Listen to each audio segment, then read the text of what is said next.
Okay, well, hello again, and welcome to the final part of this four-episode arc looking at composition, combining observation and composition to produce really powerful images. And in this final episode, we're going to look at how we basically build a photograph from start to finish. So hopefully you'll enjoy that and you'll stay with me. If you do, please remember to like and subscribe, all the usual stuff. You're welcome to buy me a coffee and even check out the online courses. Okay, so the bottom line here is that great photographs are built through a sequence of decisions, and that's really what I've been trying to take you through in the previous episodes. So there's structure, there's rules, there's technique. They only matter, or they're only applicable to a certain point, but beyond that becomes intent and commitment. So that's what we're really interested in here. So we've looked at rules of composition, but the fact is that some of the most powerful photographs break every one of these rules of composition, and they work because the photographer knew exactly what they were doing when they took the photograph. So if you think of strong images, often they're described as being natural or effortless, but the reality is that they're the result of a lot of very small choices, and I've taken you through a good number of them over the last 3-4 weeks. So intent is the difference between a photograph that feels resolved and one that feels lucky. So, we all have luck, but if you want to produce things continuously, maintain a standard, then you need to understand what you're doing. So I am going to take you through how to build a photograph deliberately from first glance to final frame. So what we've looked at so far is in episode 1, it was learning to basically observe to see what's there. In episode 2, we focused more on failure, the kind of things or mistakes to make that will trip you up. Last week, we looked at eye movement and how once you begin to understand what drives the eye, you can begin to use that so that you guide the eye through the particular image. And this episode is much more about commitment. So this is about moving from noticing possibilities to actually choosing a direction. So seeing gives you options. Intent turns one option into a photograph, and that's the important thing here. So the first thing I want to talk about is the myth of rules. So I have spoken about some rules, and they're useful as teaching shortcuts. They're useful as guardrails, I suppose, against chaos. They're useful when you don't really know yet what you want. So they provide a level of structure. However, they fail because they flatten emotional range. They tend to reward predictability, and they encourage imitation over decision making. So, for example, with the photography that I teach, I will teach anyone how I shoot the way I do, but my intention is not to have them mimic me or try and be another version of me, because that doesn't work. And frankly, the version of me changes all the time anyway, so that really wouldn't work. So the important thing is to really develop your own style. It's about learning to make decisions, and as you do that, you'll get other ideas, you'll become more creative. Even if you don't think you're creative right now, it generally is quite a short step from being non-creative to being creative.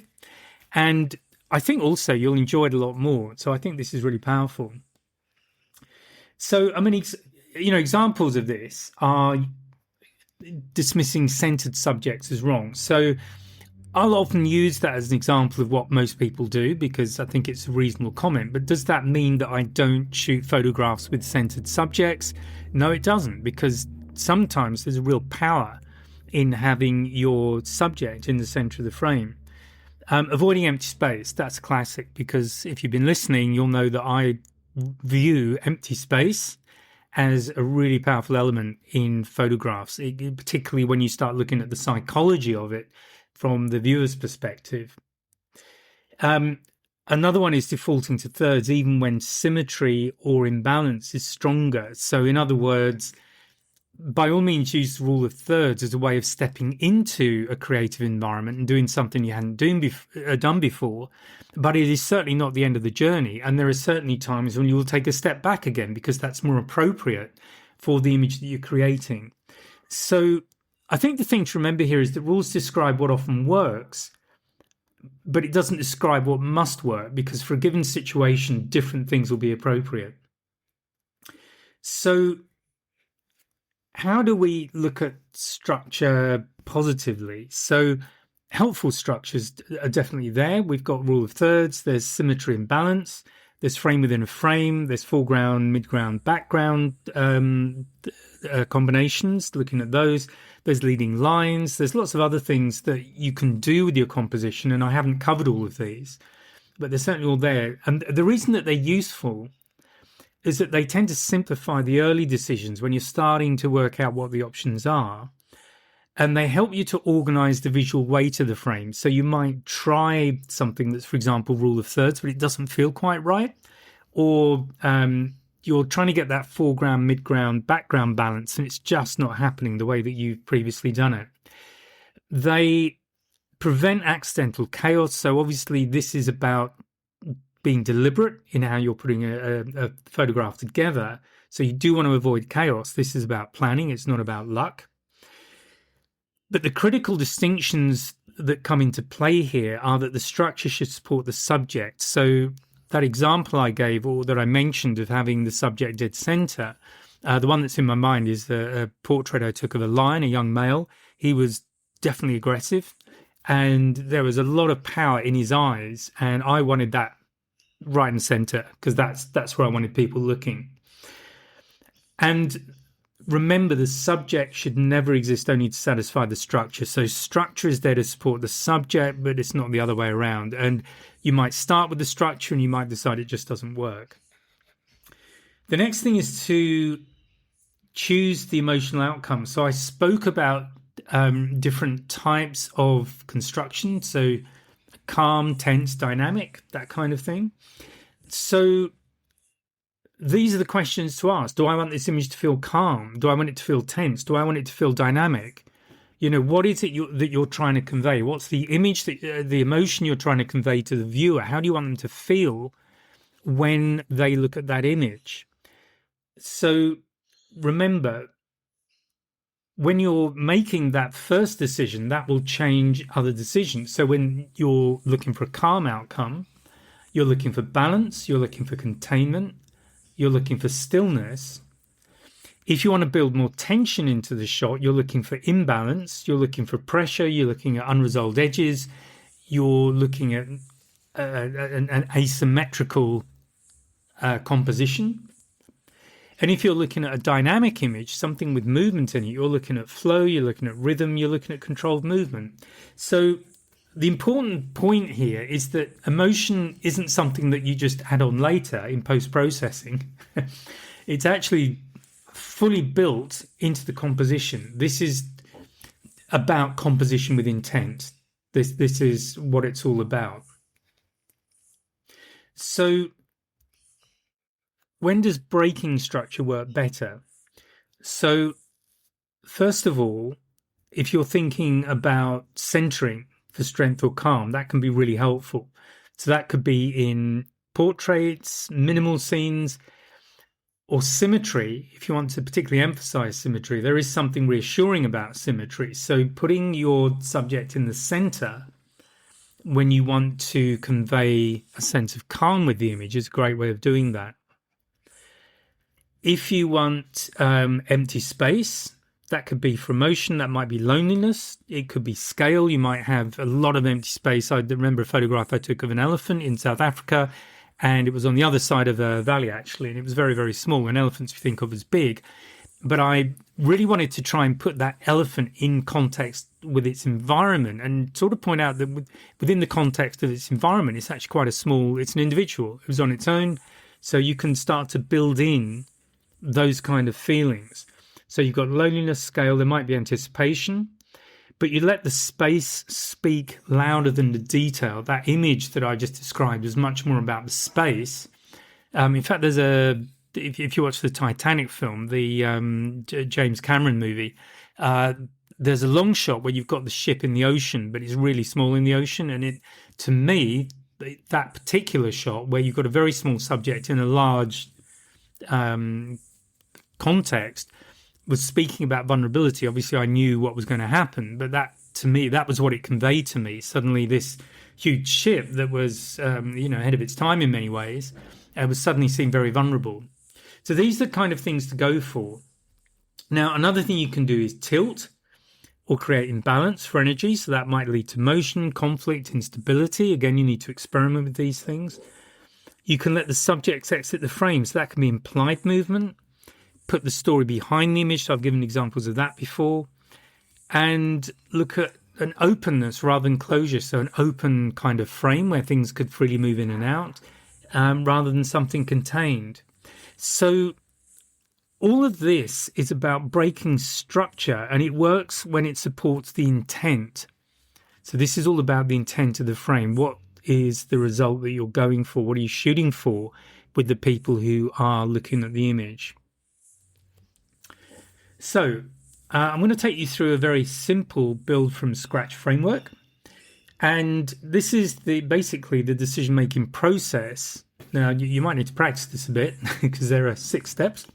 But when you're looking at a subject, when you're thinking about taking a photograph, the first question is, what caught my attention?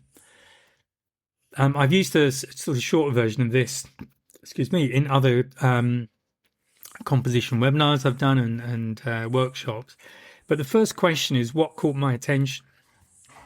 Second question, what am I actually trying to say? So something's caught my attention. What am I trying to say about it?